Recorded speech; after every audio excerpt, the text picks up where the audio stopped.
Karibu sana kwenye Chuo Kikuu cha Mchongo. Asante.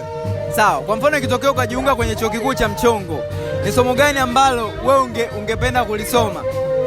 Somo mimi ambalo ningependa kulisoma ni somo la kupambana.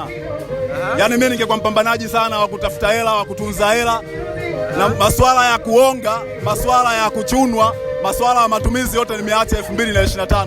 2026 ningesoma somo la uchumi, ningekuwa mbaili kama Mchaga.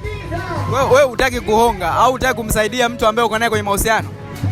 Mahusiano nimeacha 2025. 2026 mimi ni mwendo wa kupambana, mwendo wa kusevu hela ili nifanikishe malengo yangu. Mambo mengine yote nimeshaacha 2025.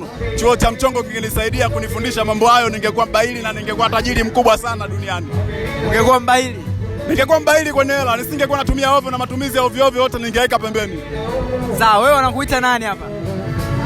Kwa jina naitwa Azizi Ki au Azizi. Azizi Ki? Azizi Ki, Stefani Azizi Ki. Una undugu naye?